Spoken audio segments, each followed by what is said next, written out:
Hello नमस्कार मित्रों। आप सब लोग ठीक हो गए? तो हम जानते हैं कि कल हमारा जो वीकली टेस्ट है मैथ्स का, उसमें चैप्टर नंबर 3 और चैप्टर नंबर 4 जो पूछे जाएंगे। और ये टेस्ट होगा आपका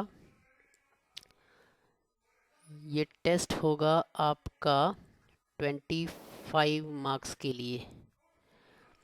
तो ये वीडियो मुझे बेसिकली थोड़ा सा जल्दी अपलोड करना चाहिए था, but due to some reasons I was unable to post this video.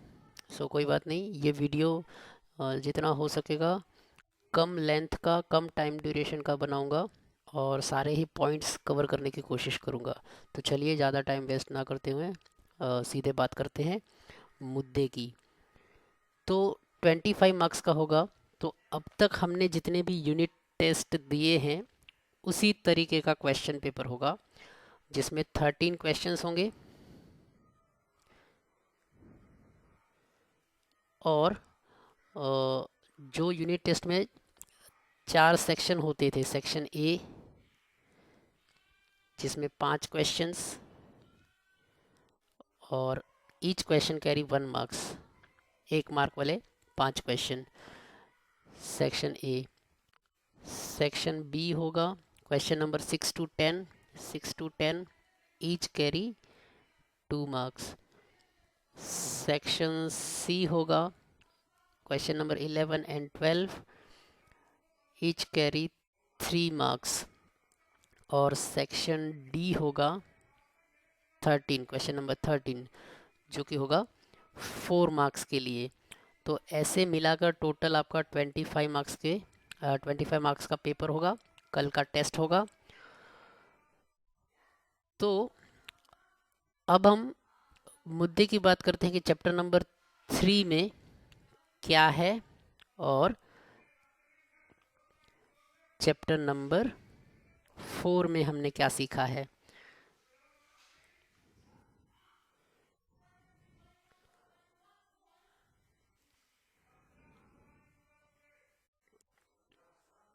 तो चैप्टर नंबर 3 में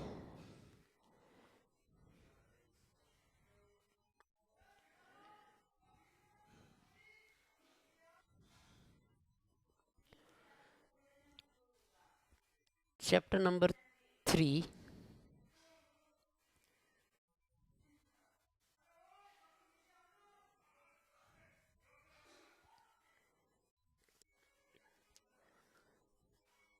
चैप्टर नंबर 3 है pair of linear equation, pair of linear equation in 2 variables, जिसका पहला जो टॉपिक है वो है इंट्रोडक्शन। सबसे पहले मैं आपको ये बता दूं कि इस चैप्टर में कौन से टॉपिक हमें स्टडी करने हैं। तो सबसे पहला है इंट्रोडक्शन। इंट्रोडक्शन में ये है कि पेयर ऑफ लीनियर इक्वेशन किसे कहा जाता है, लीनियर इक्वेशन क्या होता है। सबसे पहले तो इंट्रोडक्शन में क्या होगा कि लीनियर इक्वेशन क्या होता है। तो लीनियर इक्वेशन हमने स्टैंडर्ड 9th में भी सीखा था कि लीनियर इक्वेशन मतलब कि a x plus b is equal to 0, ऐसे फॉर्म में होगा लीनियर इक्वेशन। तो ऐसे ही लीनियर इक्वेशन यहाँ पर, लेकिन एक वेरिएबल है तो 2 वेरिएबल वाले होंगे। तो लीनियर इक्वेशन होंगे 2 वेरिएबल वाले, a x plus b y plus c is equal to 0। अब ये सी जो है वो चाहे इक्वल टू के इस साइड हो, चाहे बी वाई हो वो इक्वल टू के इस साइड हो, या ए एक्स हो वो इक्वल टू के इस साइड हो। तो ये कहीं पर भी हो सकते हैं, इक्वल टू के इस साइड, इस साइड। तो ये जो फॉर्म है वो स्टैंडर्ड फॉर्म है। तो ये जो फॉर्म है वो स्टैंडर्ड फॉर्म है लीनियर इक्वेशन इन 1 वेरिएबल वाला, और ये जो है वो स्टैंडर्ड फॉर्म है लीनियर इक्वेशन इन 2 वेरिएबल वाला। इंट्रोडक्शन में यही है। तो पेयर ऑफ लीनियर इक्वेशन, उसके बाद जो सेकेंड टॉपिक है हमारा pair of linear equation in 2 variables, pair of linear equation in 2 variables. तो वेरिएबल वाले दो वेरिएबल वाले लीनियर इक्वेशंस का पेयर, पेयर मतलब कि जोड़ी, एक इक्वेशन होगा a1x plus b1y plus c1 is equal to 0, ये इक्वेशन एक। और दूसरा इक्वेशन होगा a2x plus b2y plus c2 is equal to 0। तो दो इक्वेशन दिए हुए हैं, इसीलिए इसे कहा जाएगा pair of linear equation in two variables. अब ये जो लीनियर इक्वेशंस है, कोई लीनियर इक्वेशन है ax plus by plus c is equal to 0, अगर ऐसा कोई लीनियर इक्वेशन है तो इसमें एक कंडीशन है कि a और b ये दोनों ही ज़ीरो नहीं होने चाहिए एक साथ में। चाहे a ज़ीरो हो तो ये x वाली टर्म गायब हो जाएगी, अगर a ज़ीरो है तो चलेगा, लेकिन b ज़ीरो नहीं होना चाहिए। और अगर जो b ज़ीरो है तो ये by वाली टर्म गायब हो जाएगी, तो ये a ज़ीरो नहीं होना चाहिए।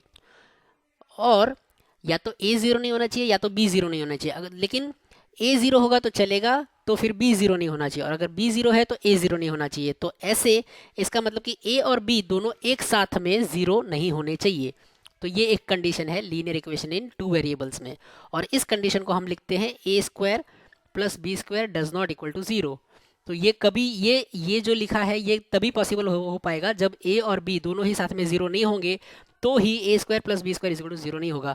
तो ये जस्ट एक कंडीशन है linear equation in two variable वाली कि a और b दोनों ही साथ में ज़ीरो नहीं होने चाहिए।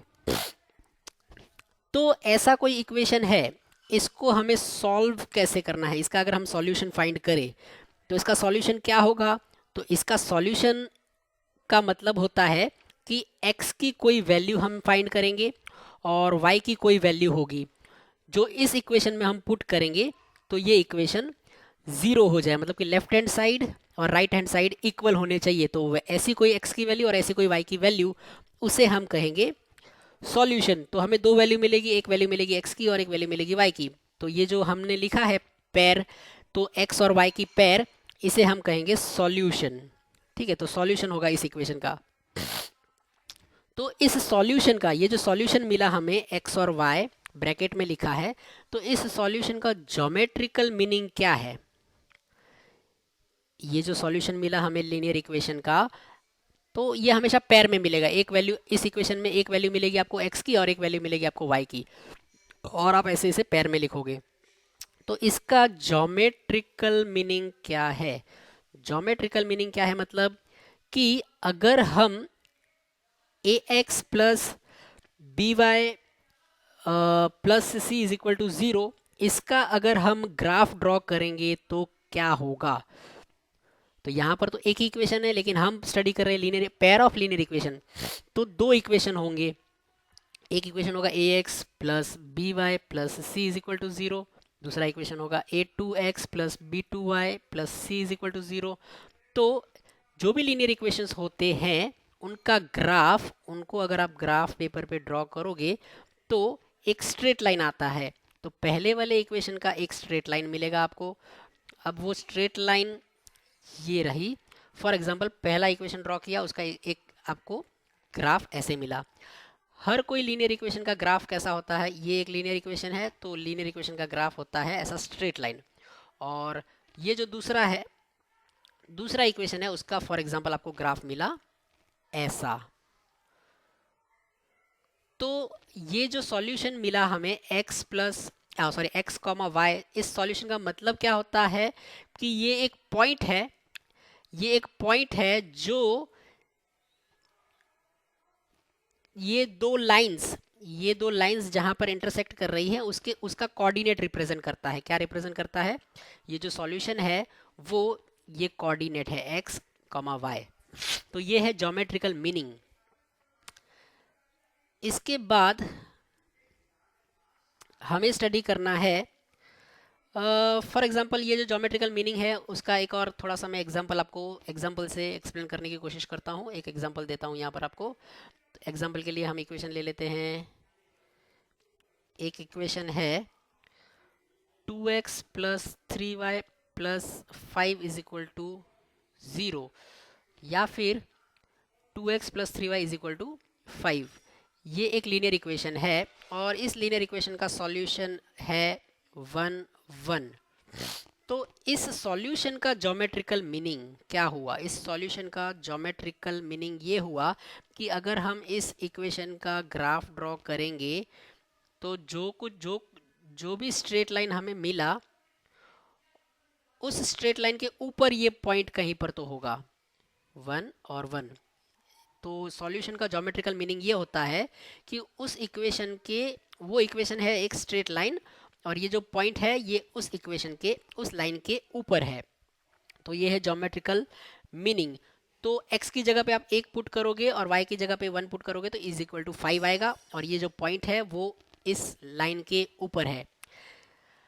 फॉर एग्जाम्पल 1 और 7, मतलब कि x की जगह पे अगर 1 पुट करो, y की जगह पे अगर 7 पुट करो इस इक्वेशन में तो वो इज इक्वल टू 5 नहीं होगा। करके देखो आप, 2x की जगह पे 1 प्लस 3 y की जगह पे 7 इज इक्वल टू 5 होता है क्या? तो अभी ये हमें चेक करना है कि कितना होता है। तो 2 इंटू 1 2 और 3 इंटू 7 मतलब कि 21, तो ये हो जाता है 23 डज नॉट इक्वल टू 5, मतलब कि लेफ्ट हैंड साइड की value does not equal to right hand side की वैल्यू। इसका मतलब कि जो ये जो पॉइंट है वो इस लाइन के ऊपर नहीं है, मतलब कि ये जो पॉइंट है वो इसका सॉल्यूशन नहीं है। 1 7 कहीं पर यहाँ पर होगा। ये जो पॉइंट है वो होगा 1 और 7 इस लाइन के ऊपर नहीं है, मतलब कि ये इसका सॉल्यूशन नहीं है। तो ये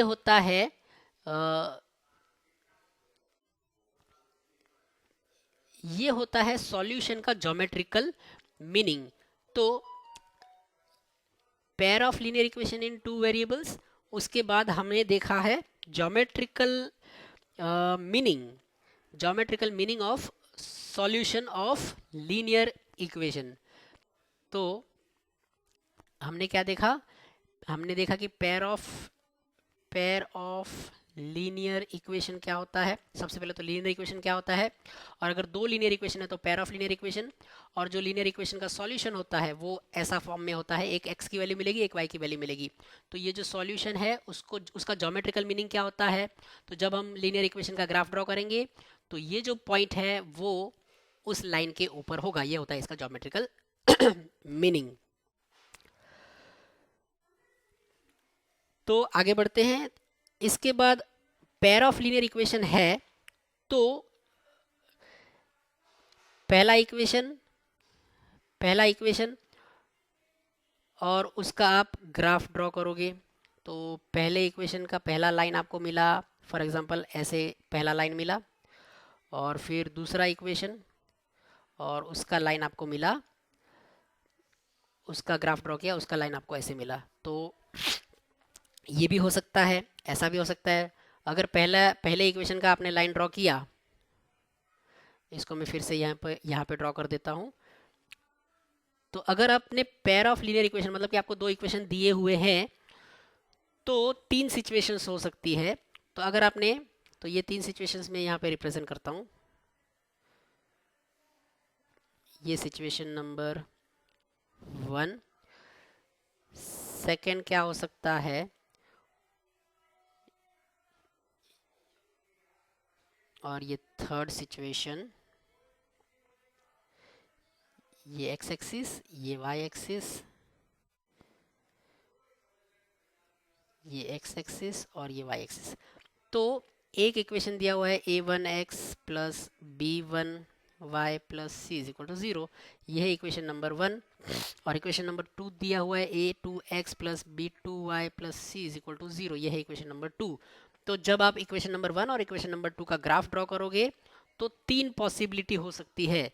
तो हो सकता है कि वो जो ग्राफ है, तो इक्वेशन नंबर 1 का लाइन आपको मिला ऐसे और इक्वेशन नंबर 2 का लाइन आपको मिला ऐसे। तो दोनों ही लाइंस एक दूसरे को इंटरसेक्ट कर रही है। हो सकता है इक्वेशन नंबर 1 का ग्राफ आपको मिलेगा ऐसा लाइन मिला, और इक्वेशन नंबर 2 का आपको मिला वो भी ऐसे, तो दोनों ही पैरेलल मिले। और हो सकता है कि इक्वेशन नंबर 1 जो है उसका आपको ग्राफ मिले ऐसे, और इक्वेशन नंबर 2 है उसका भी ग्राफ आपको मिले ऐसे। तो जो पहला सिचुएशन है उसको हम कहेंगे कि जो दोनों लाइंस है वो आपस में इंटरसेक्ट कर रही है। दूसरे सिचुएशन में लाइंस कैसी है, पैरेलल है। और तीसरे सिचुएशंस में लाइन जो है उसको हम कहेंगे कोइंसिडेंट लाइन। लाइंस कैसी है, कोइंसिडेंट है। तो 3 सिचुएशंस हो सकती है अगर आप ग्राफ ड्रॉ करते हो तो। जब लाइन कोई इंटरसेक्ट करती है, इसके बाद आपकी टेक्स्ट बुक में दिया हुआ है, चलिए मैं अभी आपको बता देता हूँ। इसके बाद ये सिर्फ ज्योमेट्रिकल मीनिंग हमने देखा लीनियर इक्वेशंस इन 2 वेरिएबल वाला। तो इसके बाद एग्जाम्पल 1 दिया हुआ है आपकी टेक्स्ट बुक में, एग्जाम्पल 1। तो एग्जाम्पल 1 में represent situation algebraically and geometrically. तो आपको एक सिचुएशन दिया होगा, represent situation algebraically and geometrically. तो ये इस एग्जांपल में क्या करना है, आपको एक सिचुएशन दिया हुआ है अल्जेब्रिकली, मतलब आपको लीनियर इक्वेशन में कन्वर्ट करना है। तो आपको 2 इक्वेशंस बनेंगे, जो भी सिचुएशन दिया होगा उसमें से आपको 2 इक्वेशन बनेंगे। एक इक्वेशन होगा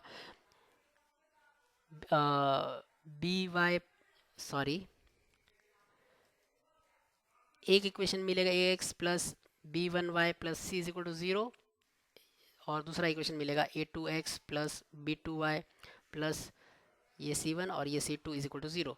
तो ये हो गया अल्जेब्रिक रिप्रेजेंटेशन। और फिर इसी का आपको ग्राफ ड्रॉ करना है, तो ये हो गया ज्योमेट्रिकल रिप्रेजेंटेशन। ग्राफ ड्रॉ करोगे तो जो भी लाइंस मिलेगी आपको, तो ये हो गया ज्योमेट्रिकल रिप्रेजेंटेशन। तो एग्जांपल नंबर 1 में आपको अल्जेब्रिकली और ज्योमेट्रिकली रिप्रेजेंट करना है सिर्फ सिचुएशन को। फिर एग्जांपल नंबर 2 में आपको क्या करना है, सेम वही represent situation algebraically and geographically, या फिर आपको ग्राफिकली। रिप्रेजेंट सिचुएशन अल्जेब्रिकली और ग्राफिकली। चाहे आपको अल्जेब्रिकली का मीनिंग हो गया कि सिर्फ इक्वेशन में कन्वर्ट करना है जो भी सिचुएशन दिया होगा, और साथ में 2 वर्ड्स यूज हो रहे हैं, कहीं कहीं पे ज्योमेट्रिकली, रिप्रेजेंट सिचुएशन ज्योमेट्रिकली, या फिर ज्योमेट्री के बदले एक वर्ड यूज होगा ग्राफिकली। तो दोनों का ही मतलब सेम है। तो चाहे आपको ग्राफिकली लिखा हो चाहे ज्योमेट्रिकली लिखा हो, तो करना एक ही बात है, एक ही चीज़ करनी है आपको, कि पहले लीनियर इक्वेशन में कन्वर्ट करना है और उसके बाद उसका ग्राफ ड्रॉ करना है। तो एग्जाम्पल नंबर 2 में भी वही है और एग्जाम्पल नंबर 3 में भी वही है। तो तीनों ही एग्जाम्पल, पहले स्टार्टिंग के एग्जाम्पल में, पहले स्टार्टिंग के 1, 2 और 3, एग्जाम्पल नंबर 1, 2, 3 में सिचुएशन दिया होगा, उसको आपको इक्वेशन में कन्वर्ट करना है और उसका ग्राफ ड्रॉ करना है। उसके बाद आता है एक्सरसाइज 3.1। एक्सरसाइज 3.1 का क्वेश्चन नंबर, एक्सरसाइज 3.1, तो एक्सरसाइज 3.1 का क्वेश्चन नंबर 1, 2, 3, ये तीनों ही क्वेश्चन में यही करना है, सिचुएशन को ग्राफिक अल्जेब्रिकली और ज्योमेट्रिकली या फिर ग्राफिकली रिप्रेजेंट करना है। उसके बाद का जो टॉपिक है 3.3, उसमें है graphical method of solution of a pair of linear, graphical method of solution of a pair of linear equations. तो पेयर ऑफ लीनियर इक्वेशंस दिए होंगे, दो इक्वेशंस दिए होंगे, पहला इक्वेशन और सेकंड इक्वेशन, इक्वेशन नंबर 1 और इक्वेशन नंबर 2। तो 2 इक्वेशंस दिए होंगे और उनका ग्राफ ड्रॉ करना है।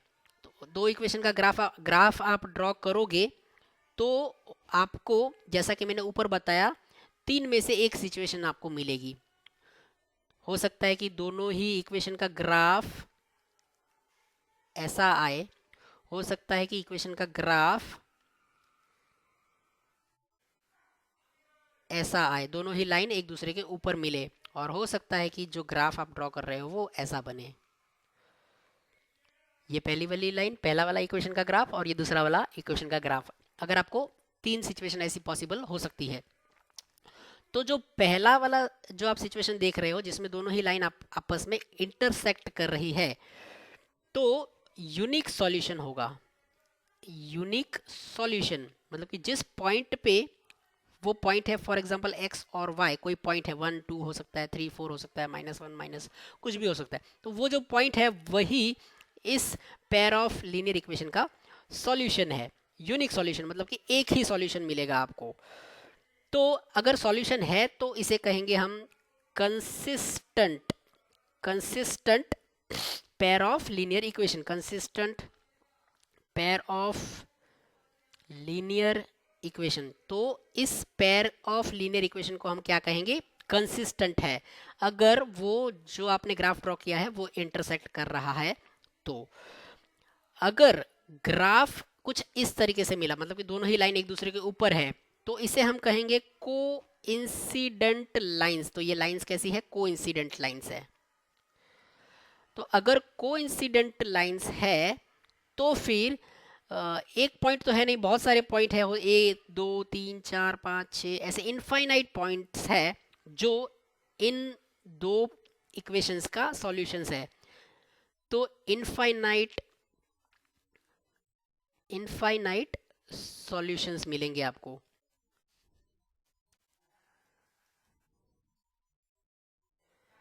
मतलब ये बहुत सारे, काउंट नहीं कर सकते, इतने सॉल्यूशंस मिलेंगे इस पेयर ऑफ लीनियर इक्वेशंस के। तो इसको भी हम, क्योंकि इसके भी सॉल्यूशन तो है, तो इसको भी हम consistent pair of linear equation कहेंगे। तो ये जो लीनियर इक्वेशन की पेयर थी, पहला सिचुएशन वो भी consistent pair of linear equation है, ये भी consistent pair of linear equation है, लेकिन ये जो यहाँ पर इंटरसेक्ट नहीं हो रहा है यहाँ पर इंटरसेक्ट नहीं हो रहा है, तो ये लाइंस कैसी है, पैरेलल है। तो अगर लाइंस पैरेलल है तो कोई भी सॉल्यूशन नहीं है, नो सॉल्यूशन, एक भी सॉल्यूशन नहीं है। और अगर एक भी सॉल्यूशन नहीं है तो ऐसे पेयर ऑफ लीनियर इक्वेशंस को क्या कहेंगे, inconsistent pair of linear equation, inconsistent pair of linear equation कहेंगे इसको हम। अब एक और वर्ड यहां पर यूज होगा जिसमें अगर ये कोइंसिडेंट लाइन है, मतलब कि लाइन एक दूसरे के ऊपर आ रही है, तो ऐसी लाइंस को हम कहेंगे डिपेंडेंट लाइंस या फिर dependent pair of linear equations कहेंगे हम। तो ये कब होता है, जब दोनों ही इक्वेशन नंबर 1 और इक्वेशन नंबर 2 कैसे हो, इक्विवेलेंट मतलब कि इक्वल हो दोनों ही इक्वेशंस। तो तब हमें ऐसी कोइंसिडेंट लाइन मिलेगी जब दोनों ही इक्वेशन इक्विवेलेंट हो, एक जैसे हो। दोनों ही इक्वेशन एक जैसे हो तो हमें इक्विवेलेंट दोनों ही इक्वेशन को हम इक्विवेलेंट इक्वेशन कहेंगे, और उसका ग्राफ ऐसा होगा। और इन दोनों लाइंस को क्या कहेंगे हम, इन दोनों इक्वेशन को क्या कहेंगे, dependent pair of linear equation, ये कहेंगे हम। अब हम अगर बात करें, देखें कि जो स्टैंडर्ड फॉर्म है पेयर ऑफ लीनियर इक्वेशंस का, वो स्टैंडर्ड फॉर्म कैसा होता है, a1x plus b1y plus c1 is equal to 0, और दूसरे वाले में होता है a2x plus b2y plus c2 is equal to 0। यह है दूसरा इक्वेशन। तो इसमें अगर हम कंपेयर करें कोफिशिएंट, x के साथ के कोफिशिएंट, फिर y के साथ के कोफिशिएंट, और जो कांस्टेंट टर्म है उनके कोफिशिएंट, तो किस सिचुएशन में कोफिशिएंट कैसे होंगे, कोफिशिएंट का रेशियो कैसा होगा। तो पहली सिचुएशन जिसमें लाइन इंटरसेक्ट कर रही है, उसमें सिचुएशन होगा, वो हम आगे अभी बताऊंगा मैं आपको। लेकिन ये इतना डिस्कस करने के बाद ये हम क्या डिस्कस कर रहे हैं, ये हम डिस्कस कर रहे हैं ग्राफिकल मेथड ऑफ सॉल्यूशन, कि ग्राफ ड्रॉ करके सॉल्यूशन कैसे निकालना है। तो बस उसमें सिर्फ आपको इक्वेशंस दिए होंगे। एग्जाम्पल नंबर 4 है, यहाँ पर एग्जाम्पल नंबर 4 है, जिसमें आपको करना क्या है, check graphically whether the pair of equation consistent और कंसिस्टेंट है या इनकंसिस्टेंट है। तो जो आपको दो इक्वेशंस दिए होंगे, इक्वेशन नंबर 1, इक्वेशन नंबर 2, उसका ग्राफ ड्रॉ करना है। अगर ग्राफ में आपको दो लाइंस इंटरसेक्टिंग मिली तो कंसिस्टेंट, अगर कोइंसिडेंट मिली तो कंसिस्टेंट, और अगर पैरेलल मिली तो इनकंसिस्टेंट। तो ये था एग्जाम्पल नंबर 4। एग्जाम्पल नंबर 4 में, एग्जाम्पल नंबर 5 में और एग्जाम्पल नंबर 6 में। तो एग्जाम्पल नंबर 5 में भी यही करना है, graphically find whether the following pair of linear equations has a solution. अब यहाँ पे आपको एग्जांपल नंबर 4 में पूछा था कि कंसिस्टेंट है या नहीं, कंसिस्टेंट या इनकंसिस्टेंट, और एग्जाम्पल नंबर 5 में कहा गया है कि सॉल्यूशन है या नहीं, सॉल्यूशन है या फिर नो सॉल्यूशन, तो मतलब तो वही हुआ, अगर सॉल्यूशन है तो कंसिस्टेंट, लेकिन अगर सॉल्यूशन नहीं है तो इनकंसिस्टेंट। लेकिन आपको ध्यान ये देना होगा कि पेपर में क्वेश्चन में क्या पूछा है, हमें कंसिस्टेंट है या नहीं ये पूछा है, या सॉल्यूशन है या नहीं ये पूछा है, तो जो भी पूछा हो वही आंसर आपको लिखना है। अगर कंसिस्टेंट है या नहीं पूछा है तो आपका आंसर में फाइनली आप लिखोगे yes the given pair of linear equations in two variables are consistent, और अगर पूछा है कि सॉल्यूशन है या नहीं तो आपको लिखना होगा आंसर में yes the given pair of linear equations in two variable have solution और डज नॉट हैव सॉल्यूशन। तो ये है आपका एग्जाम्पल नंबर 5 और 4 का डिफरेंस।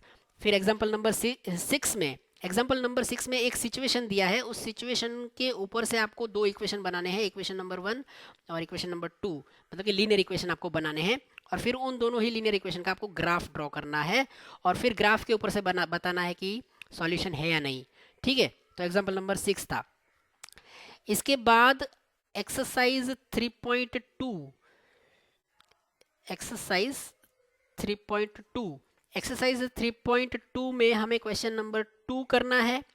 क्वेश्चन नंबर 2 में हमें कंपेयर करना है on comparing A1 A2 B1 B2 और C1 C2। तो अब मैं आपको बताता हूं कि कंपैरिजन से कैसे पता चलेगा कि वो कंसिस्टेंट है या नहीं। तो जैसा कि हमने ऊपर देखा था यहाँ पर, ओके यहाँ पर, तो जब दो लाइन इंटरसेक्ट करती है तो उसके जो कोफिशिएंट होंगे उनका रेशियो, तो मतलब कि पहले इक्वेशन का जो है कोफिशिएंट A1 और दूसरे इक्वेशन का A2, उसका रेशियो और B1 B2 का रेशियो अगर इक्वल नहीं है तो लाइन इंटरसेक्टिंग होगी, मतलब कि यूनिक सॉल्यूशन, मतलब कि कंसिस्टेंट। ठीक है, तो लाइन अगर इंटरसेक्टिंग है तो रेशियो कैसा होगा, does not equal to. Line अगर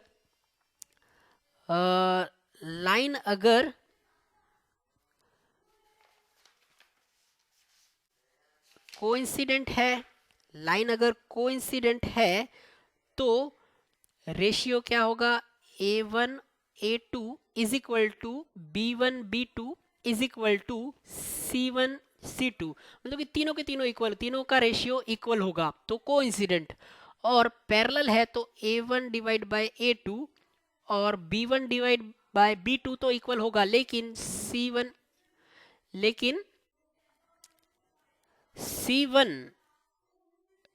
और C2 ये रेशियो जो होगा वो इक्वल नहीं होगा। तो पैरेलल अगर ऐसा है, अगर रेशियो ये मिला है तो लाइन होगी पैरेलल, मतलब कि नो सॉल्यूशन, मतलब कि inconsistent pair of linear equation.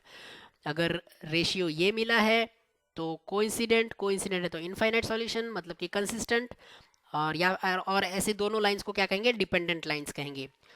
और या फिर कह सकते हो कि दोनों इक्वेशन इक्विवेलेंट है, ये भी कह सकते हो आप। या फिर यहाँ पर देखिए, और जब रेशियो इक्वल ना हो, A1 A2 और B1 B2 का इक्वल ना हो तो इंटरसेक्टिंग, मतलब कि यूनिक सॉल्यूशन, मतलब कि जो दोनों पेयर है वो कंसिस्टेंट है और एक ही सॉल्यूशन है। ठीक है, तो इसके बाद हमें क्या डिस्कस किया, इसके बाद हमने देखा था एक्सरसाइज 3.2 में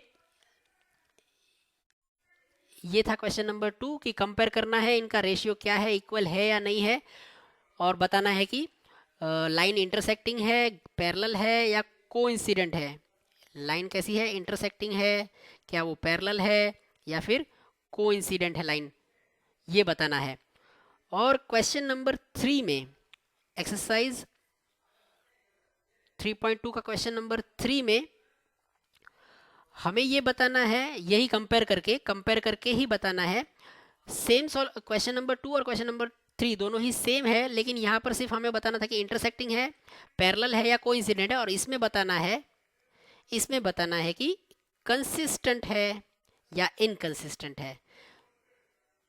तो कंसिस्टेंट कब आएगा, जब इंटरसेक्टिंग करती होगी या फिर कोइंसिडेंट होगी तो कंसिस्टेंट आएगा, और या पैरेलल होगी, जब सिर्फ पैरेलल होगी तो इनकंसिस्टेंट आएगा, बाकी इन दोनों ही केस में कंसिस्टेंट आएगा। तो क्वेश्चन नंबर 3 भी आपको समझ में आया होगा। इसके बाद क्वेश्चन नंबर 4 नहीं करना है, क्वेश्चन नंबर 4 नहीं करना है। और क्वेश्चन नंबर 5, क्वेश्चन नंबर 5 में क्या था?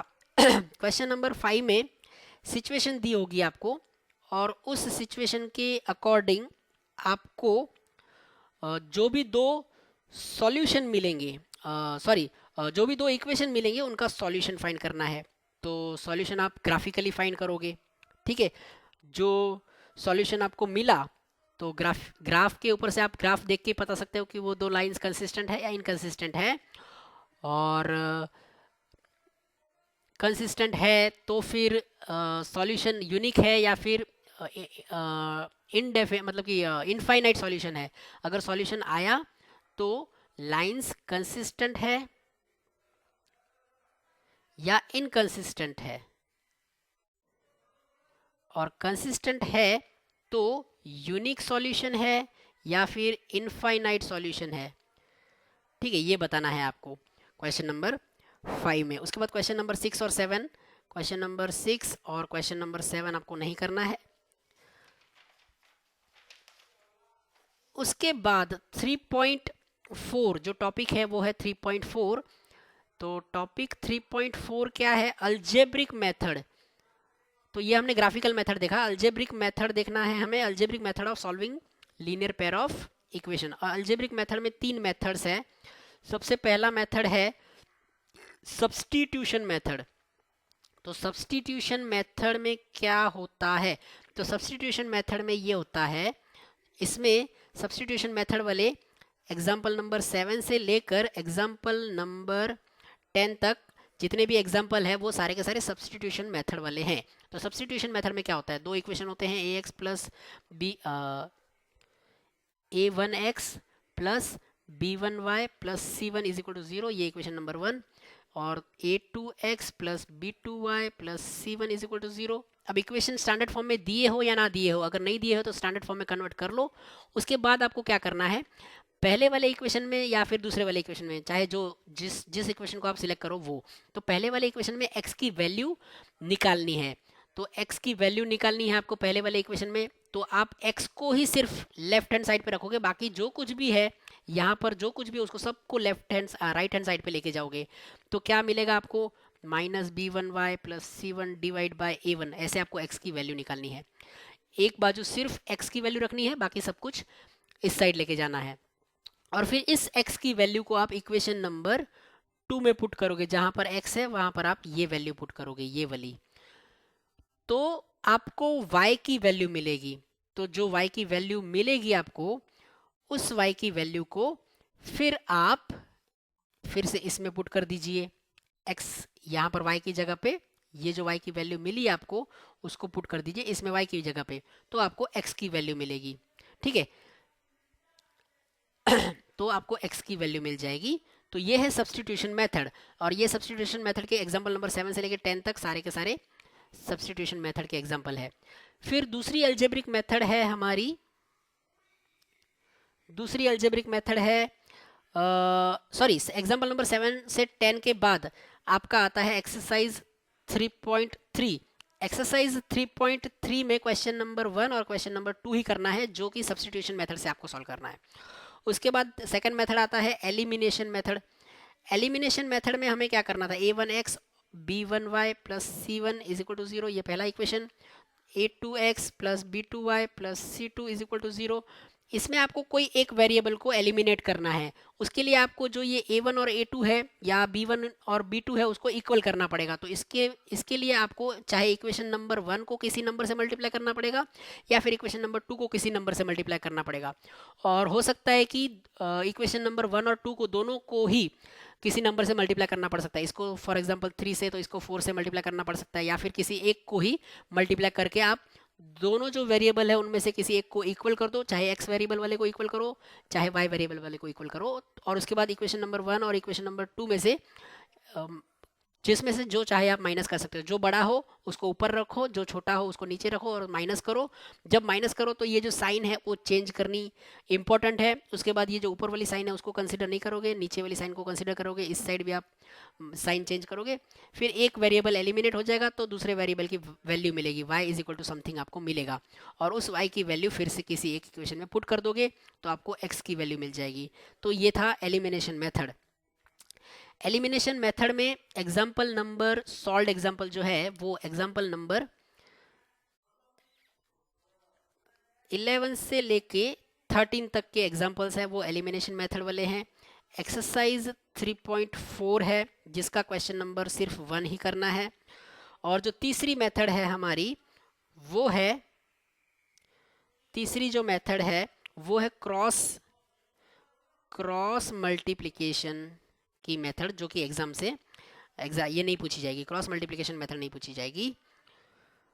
और उसके बाद जो टॉपिक है 3.5 वो भी नहीं पूछा जाएगा, वो भी सिलेबस से कैंसिल हो चुका है। तो ये था चैप्टर नंबर 3। चैप्टर नंबर 3 में इतना ही है और ये हम यहाँ पे क्लोज करते हैं। अब बात करता हूँ मैं चैप्टर नंबर 4 की, जिसका नाम है क्वाड्रेटिक इक्वेशन। तो जल्दी से इसके बारे में भी मैं आपको बता देता हूँ कि इस चैप्टर में क्या है और किस एग्जाम्पल में क्या है। तो सबसे पहला जो है वो टॉपिक है वो है 4.1 इंट्रोडक्शन। इंट्रोडक्शन में सिर्फ आपको ये बताया गया है कि क्वाड्रेटिक इक्वेशन क्या है और हम जानते हैं कि क्वाड्रेटिक इक्वेशन कैसा होता है। तो 4.2 में है क्वाड्रेटिक इक्वेशन, उसका स्टैंडर्ड फॉर्म। तो पहला है स्टैंडर्ड फॉर्म। क्वाड्रेटिक इक्वेशन का स्टैंडर्ड फॉर्म कैसा होता है? तो क्वाड्रेटिक इक्वेशन सभी के सभी क्वाड्रेटिक इक्वेशन ऐसे दिखते हैं, ax² bx + c = 0। तो जितने भी क्वाड्रेटिक इक्वेशन होंगे वो सभी के सभी ऐसे दिखेंगे। हो सकता है कि c की वैल्यू = इस साइड में हो सकता है bx इस साइड हो सकता है ax² इस साइड हो, आगे पीछे कहीं पर भी हो, लेकिन उन सबको अरेंज करके आपको ये स्टैंडर्ड फॉर्म में लिखना होता है। तो इसको स्टैंडर्ड फॉर्म कहते हैं। तो स्टैंडर्ड क्वाड्रेटिक 4.2 टॉपिक 4.2 के अंदर स्टैंडर्ड फॉर्म।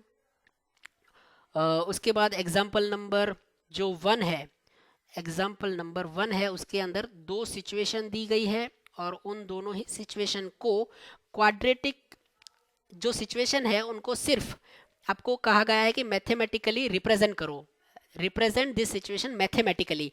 इसका क्या मतलब हुआ? तो आपको ऐसे फॉर्म में सिर्फ उस सिचुएशन को रिप्रेजेंट करना है। तो रिप्रेजेंटेशन सिचुएशन मैथमेटिकली था, मतलब कि जो सिचुएशन है उसको आपको क्वाड्रेटिक फॉर्म में, क्वाड्रेटिक इक्वेशन में कन्वर्ट करना है। उसके बाद topic number 3 4.3 solution of quadratic equation. अब ऐसे क्वाड्रेटिक इक्वेशन का सॉल्यूशन कैसे आएगा? तो सबसे पहला solution of quadratic equation by factorisation. Factorisation से इस एग्जांपल नंबर 1 के बाद आता है एक्सरसाइज 4.1। तो एक्सरसाइज 4.1 पूरा एक्सरसाइज करना है आपको, जितने भी क्वेश्चन है सभी के सभी करना है। उसमें यही होगा कि सिचुएशन दिया होगा और आपको उसको मैथमेटिकली मतलब कि क्वाड्रेटिक इक्वेशन में कन्वर्ट करना है। तो एक्सरसाइज 4.1 आएगा। उसके बाद ये आता है solution of quadratic equation by factorisation method. By factorisation method, तो फैक्टराइजेशन मेथड में हम क्या करते हैं? स्प्लिट करते हैं। किसको? मिडल टर्म को, स्प्लिट द मिडल टर्म। तो वो हमने अच्छी तरह से सीखा है। एक और चीज हम जानते हैं कि क्वाड्रेटिक इक्वेशन है ax² + bx + c = 0। तो अगर कोई क्वाड्रेटिक इक्वेशन है, इस इक्वेशन में x की ऐसी कौन सी कोई वैल्यू, फॉर एग्जांपल x के बदले अगर हम अल्फा पुट करें, मतलब कि अल्फा कोई नंबर हो सकता है 1 2 3 4, अगर अल्फा पुट करें और ये जो ax² + bx + c है वो अगर 0 हो गया तो अल्फा को हम क्या कहेंगे? 0 ऑफ पॉलिनोमियल। ये एक पॉलिनोमियल ही है ना, ये जो है वो एक पॉलिनोमियल ही है। पॉलिनोमियल को = 0 किया तो ये इक्वेशन बन गया। तो अगर पॉलिनोमियल में अल्फा की वैल्यू पुट करें तो अल्फा अगर ये 0 हो गया तो उसको हम जीरोस कहेंगे। लेकिन अगर इक्वेशन है तो हम जीरोस नहीं कहेंगे, हम क्या कहेंगे? रूट्स कहेंगे। रूट कहेंगे। अल्फा को क्या कहेंगे? रूट कहेंगे। रूट या फिर सॉल्यूशन, ये तीनों ही वर्ड्स 0 पॉलिनोमियल में यूज होता है, लेकिन यहाँ पर इक्वेशन में, क्वाड्रेटिक इक्वेशन में हम रूट या सॉल्यूशन ये वर्ड यूज करेंगे। तो एक और चीज बताना इंपॉर्टेंट है कि क्वाड्रेटिक इक्वेशन के एट मोस्ट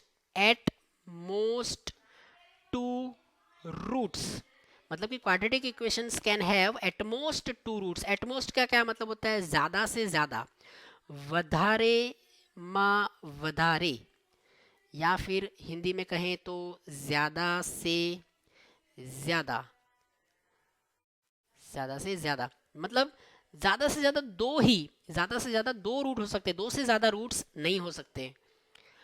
વધારે માં વધારે બે જ રૂટ્સ, બે જ સોલ્યુશન હોય ક્વાડ્રેટિક ઇક્વેશનના। હવે એ બંને સોલ્યુશન્સ કેવા છે, શું છે, એ પછી આપણે આના આગળના ટોપિકમાં ચર્ચા કરવાના છીએ। तो 4.3 जो है वो solution by factorisation method. Factorisation method में हमने देखा कि स्प्लिटिंग द मिडिल टर्म हम करते हैं, मिडिल टर्म को स्प्लिट करके करते हैं। तो एग्जाम्पल नंबर 3, 4, 5 और 6 और उसके बाद एक्सरसाइज 4.2 कंप्लीट एक्सरसाइज, ठीक है। तो ये सब कुछ फैक्टराइजेशन मेथड से सॉल्व करना है, फैक्टराइजेशन मेथड से सॉल्यूशन या फिर रूट्स निकालने हैं। तो ये उसके एग्जाम्पल है और ये उसके ऊपर से एक्सरसाइज है। उसके बाद जो नेक्स्ट टॉपिक है इस चैप्टर के अंदर वो है 4.4, वो है solution of quadratic equation bye completing square method. हमने देखा कि फैक्टराइजेशन मेथड जिसमें हम मिडिल टर्म को स्प्लिट करते हैं, उसके बाद है कंप्लीटिंग स्क्वायर मेथड, और वो नहीं है, एग्जाम में नहीं पूछी जाएगी। और उसके अंदर जो एग्जाम्पल है 7, 8, 9 कंप्लीटिंग स्क्वायर मेथड, और इसके अंदर है एग्जाम्पल नंबर 7, 8, 9, ये नहीं पूछे जाएंगे। एग्जाम्पल नंबर 7, 8, 9 नहीं पूछे जाएंगे, सॉरी नहीं पूछे जाएंगे। तो फिर इसी के अंदर कंप्लीटिंग स्क्वायर मेथड के अंदर ही नेक्स्ट जो है वो है क्वाड्रेटिक फॉर्मूला से। इसी टॉपिक के अंदर जो पहला ये है कंप्लीटिंग स्क्वायर मेथड वाले एग्जांपल, और दूसरा है क्वाड्रेटिक फॉर्मूला से सॉल्यूशन निकालना। क्वाड्रेटिक फॉर्मूला है हमारे पास -b plus minus b square minus 4ac divide by 2a, ये है क्वाड्रेटिक फॉर्मूला। तो कंप्लीटिंग स्क्वायर मेथड से जो पूछे जाएंगे वो नहीं करना है, लेकिन अगर क्वाड्रेटिक फॉर्मूला से सॉल्व करना है तो ये पूछा जाएगा आपको। इस टाइप के पूछे जा सकते हैं, जा सकता है कल टेस्ट में। तो क्वाड्रेटिक फॉर्मूला के अंदर एग्जाम्पल 10 है, एग्जाम्पल 11, 12 नहीं है, एग्जाम्पल नंबर 13, 14, 15 है। उसके बाद एक्सरसाइज 4.3 और उसके अंदर क्वेश्चन नंबर 2 से लेकर क्वेश्चन नंबर 8 तक, तो ये इतना पूछा जाएगा। और लास्ट जो पॉइंट है वो है 4.5 नेचर ऑफ रूट्स, मतलब कि जो भी रूट्स मिलते हैं क्वाड्रेटिक इक्वेशंस के, दो रूट्स मिलते हैं तो उन दोनों ही रूट्स का नेचर कैसा होगा। नेचर कैसा होगा इसका मतलब है कि क्या वो रूट्स, नेचर ऑफ रूट्स, तो जो सॉल्यूशन, दो सॉल्यूशन मिलते हैं हमें क्वाड्रेटिक इक्वेशन के, उनका सॉल्यूशन कैसा होगा। For example ax² plus bx plus c is equal to 0, ये क्वाड्रेटिक इक्वेशन है। इसके दो सॉल्यूशन मिले, एक मिला x is equal to alpha और दूसरा मिला x is equal to beta. तो ये अल्फा और बीटा कैसे है, मतलब क्या अल्फा रियल है, क्या बीटा रियल है या इमेजिनरी है ना, या फिर क्या है, वो रियल है या इमेजिनरी है। तो इसका ये जो नेचर है इसके रूट्स का वो कैसा होगा, वो हम डिसाइड करते हैं b² माइनस 4ac का वैल्यू क्या है। क्या b² minus 4ac greater than 0 है, क्या b² minus 4ac less than 0 है, क्या b² minus 4ac is equal to 0 है। अगर b² minus 4ac greater than 0 है तो 2 डिस्टिंक्ट रियल रूट्स मिलेंगे आपको, 2 डिस्टिंक्ट रियल रूट्स मिलेंगे, 2 डिस्टिंक्ट रियल रूट्स, दो अलग अलग रूट्स मिलेंगे। मतलब अल्फा भी रियल है और बीटा भी रियल है, और अल्फा अलग है बीटा अलग है। अल्फा हो सकता है कि इज इक्वल टू 3 हो, अल्फा इज इक्वल टू 3 हो, और बीटा इज इक्वल टू 4। तो 3 और 4 दो अलग अलग है, दोनों ही रियल है, तो 2 डिस्टिंक्ट रियल रूट्स। अगर b² माइनस 4ac, अब ये b² माइनस 4ac मतलब क्या, तो जो आपको इक्वेशन दिया होगा उसी में से ये b है तो b² की वैल्यू निकालनी है आपको। a तो a यहाँ ये रहा, और c तो ये रहा, ये c, ये जो c है वो या, तो इक्वेशन में से ही आपको b² 4ac की वैल्यू मिल जाएगी। सिर्फ कैलकुलेट करके आपको पता करना है कि 0 है, लेस देन 0 है या फिर इक्वल टू 0 है। तो अगर ग्रेटर देन 0 है तो 2 डिस्टिंक्ट रियल रूट्स, अगर लेस देन 0 है तो नो रियल रूट्स, कोई रूट्स नहीं मिलेंगे, रियल रूट्स नहीं मिलेंगे, इमेजिनरी रूट्स मिलेंगे, तो नो रियल रूट्स। और अगर इक्वल टू 0 है तो सेम या फिर आप कहेगो कि इक्वल, दोनों ही रूट्स कैसे होंगे, इक्वल रूट्स, रियल होंगे। फॉर एग्जाम्पल अल्फा भी मिला 3 और बीटा भी मिला 3, तो दोनों ही इक्वल है और दोनों ही रियल है। तो ये है नेचर ऑफ रूट्स। तो नेचर ऑफ रूट्स वाले में ये जो हमने निकाला बी स्क्वायर माइनस 4ac, इसको हम डिस्क्रिमिनेंट भी कहते हैं, डिस्क्रिमिनेंट। तो ये डिस्क्रिमिनेंट इसी को कहते हैं, बी स्क्वायर माइनस 4ac को डिस्क्रिमिनेंट भी कहते हैं। इसी टॉपिक के अंदर एग्जाम्पल नंबर 16, 17 और 18 है, जिसमें नेचर ऑफ रूट्स कैसे हैं ये हमें दिया हुआ है एग्जाम्पल नंबर 16, 17, 18 में। और उसके बाद जो लास्ट है वो है एक्सरसाइज 4.4, जो कि कंप्लीट जितने भी क्वेश्चन है सब करने हैं। तो एक्सरसाइज 4.4, एक्सरसाइज 4.4 के बाद कुछ नहीं है, तो ये चैप्टर यहाँ पर फिनिश होता है। तो 2 चैप्टर के अंदर क्या क्या है, क्या क्या इंपॉर्टेंट पॉइंट्स है, इसका मैंने ये ओवरव्यू के लिए ये वीडियो बनाया था। आपने प्रिपरेशन तो कर ही लिया होगा, हर एग्जाम्पल और हर एक्सरसाइज के सारे क्वेश्चंस आपने प्रिपेयर किए होंगे अच्छे से। आशा करता हूँ कि आपको ये वीडियो हेल्पफुल रहेगा। एग्ज़ाम से पहले, जाने से पहले आप एक ओवरव्यू के तौर पर आप ये वीडियो देख सकते हो और रिवाइज कर सकते हो, आपने जो भी पढ़ा है उसको रिवाइज कर सकते हो, याद कर सकते हो आप उसको। तो इस वीडियो को यहीं पे मैं स्टॉप करता हूँ। कल की टेस्ट के लिए आपको ऑल द बेस्ट। मिलते हैं कल स्कूल में। अगर आपको कोई भी अभी भी कोई डाउट है तो हम 10 o'clock को 10 बजे एक लाइव सेशन रखेंगे, जिसमें अगर आपको कोई डाउट है तो आप उसमें मुझे पूछ लेना। तो इस वीडियो को स्टॉप करता हूँ, मैं अपलोड कर देता हूँ इस वीडियो को, जल्दी आप देख लेना। ठीक है, थैंक यू वेरी मच।